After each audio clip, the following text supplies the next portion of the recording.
As-tu déjà ressenti cette impatience d'atteindre un objectif au point d'oublier d'apprécier le chemin qui t'y conduit? On vit souvent dans l'attente du résultat final, persuadé que seul l'aboutissement compte. Mais si le vrai bonheur ne résidait pas dans la destination, mais dans le voyage lui-même? Aujourd'hui, on va parler de l'importance d'apprendre à savourer chaque étape, à voir la progression comme une récompense en soi et à trouver du plaisir dans le processus. Bonjour à tous et bienvenue dans le Morning Boost, ton rendez-vous matinal pour démarrer la journée avec clarté, énergie et détermination. Chaque matin, on explore ensemble des idées puissantes pour t'aider à avancer avec un état d'esprit plus serein et efficace. On vit dans une époque où tout doit aller vite. Réussir rapidement est devenu une obsession, comme si seule l'arrivée comptait.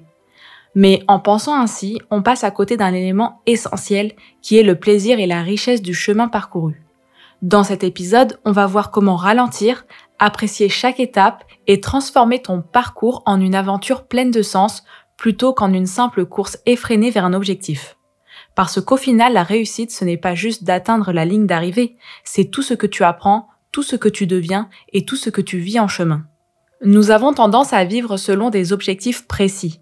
Obtenir un diplôme, atteindre une promotion, construire un projet. Mais si nous nous focalisons uniquement sur le but, nous risquons de passer à côté de l'essentiel. Chaque compétence que tu développes, chaque difficulté que tu surmontes, chaque échec que tu transformes en leçon est une partie précieuse de ton évolution. Booba n'est pas devenu l'un des rappeurs les plus influents du rap français en un jour.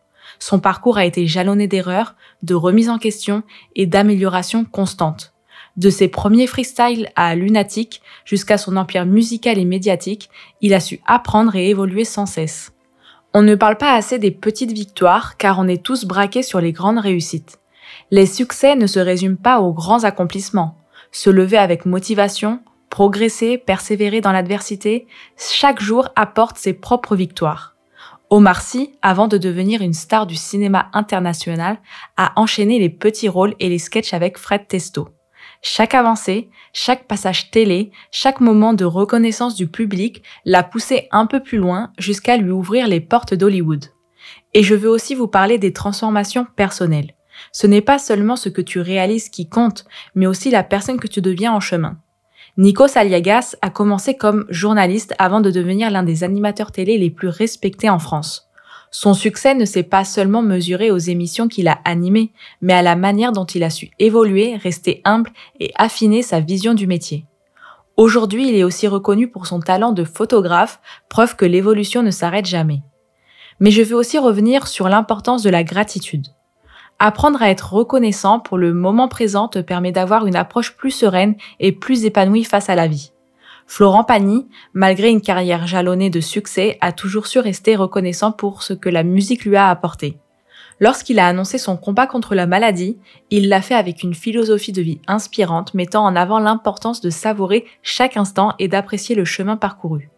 Se focaliser uniquement sur la destination nous prive de la richesse du voyage.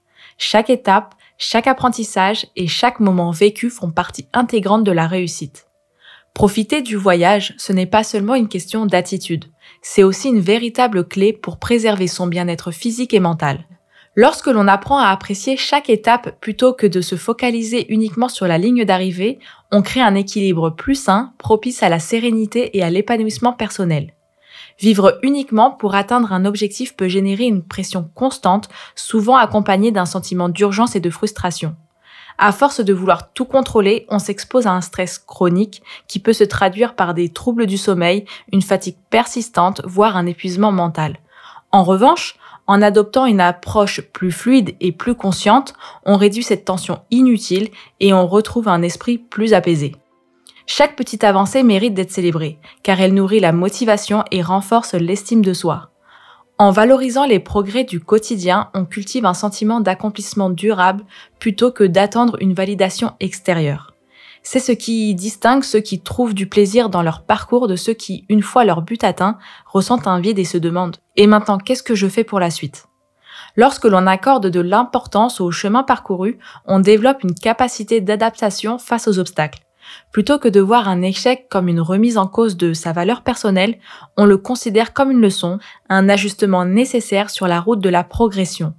Cet état d'esprit renforce la résilience et diminue l'impact des revers, permettant ainsi de rebondir plus rapidement et de garder confiance en soi. Apprendre à apprécier chaque instant, ce n'est pas nier l'importance des objectifs, mais comprendre qu'ils ne sont qu'une partie de l'équation. Le véritable bien-être réside dans la manière dont on choisit de vivre chaque étape du processus.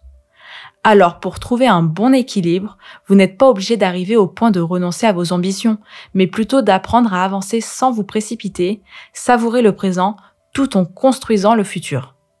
N'oublie pas que tu n'as pas besoin d'avoir atteint ton but pour être heureux. Chaque pas, chaque effort, chaque instant de progression est déjà une réussite. Pense à Antoine de Saint-Exupéry qui disait « Fais de ta vie un rêve et d'un rêve une réalité ». Il avait compris que la valeur d'un objectif ne réside pas uniquement dans son aboutissement, mais aussi dans le chemin parcouru pour y arriver. Aviateur et écrivain, il n'a cessé d'explorer, de se confronter aux éléments et de tirer des leçons de chaque expérience. Son œuvre, notamment Le Petit Prince, reflète cette philosophie. Ce qui compte, ce ne sont pas seulement les grandes réussites, mais les rencontres, les apprentissages et la manière dont chaque instant façonne notre perception du monde. À travers ses voyages et ses écrits, il a montré que la quête de sens ne se limite pas à l'atteinte d'un but précis, mais qu'elle se construit à travers les expériences vécues en chemin. Son histoire est un rappel puissant que chaque pas effectué vers un rêve a une valeur en soi et que c'est en vivant pleinement le processus que l'on donne du sens à la destination. Construire sa stabilité financière, ce n'est pas juste atteindre une certaine somme d'argent, c'est aussi à apprendre à gérer, à épargner et à investir intelligemment tout au long du parcours. Selon ton signe, ton approche du voyage et de la destination peut varier. Pour les signes de feu, Bélier, Lion, Sagittaire, profite du chemin sans toujours chercher la conquête immédiate.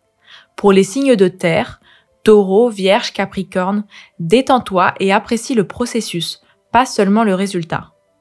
Pour les signes d'air, Gémeaux, Balance, Verseau, utilise la curiosité pour voir le voyage comme une opportunité d'apprentissage.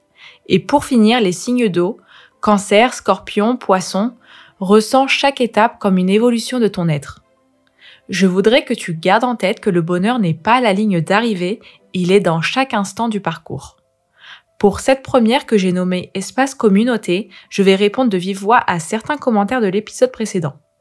On a Jean-Marie Fuentes 1787 qui dit « Comment pouvons-nous faire pour faire ralentir le rythme effréné du monde ? Travailler sur soi, oui, et notre entourage. » Ce que je peux te dire, c'est que ralentir le monde commence par soi.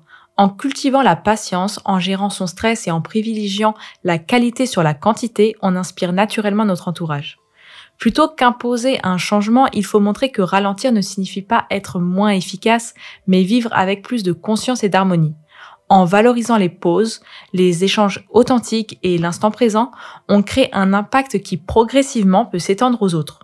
Le monde restera rapide, mais chacun peut choisir son propre rythme. Si cet épisode t'a plu, partage-le avec quelqu'un qui en a besoin. Si ce n'est pas déjà fait, abonne-toi et active la cloche de notification pour confirmer nos rendez-vous matinales. Partagez vos expériences avec moi en commentaire ainsi que toutes vos questions et je me ferai un plaisir de vous répondre dans le prochain épisode.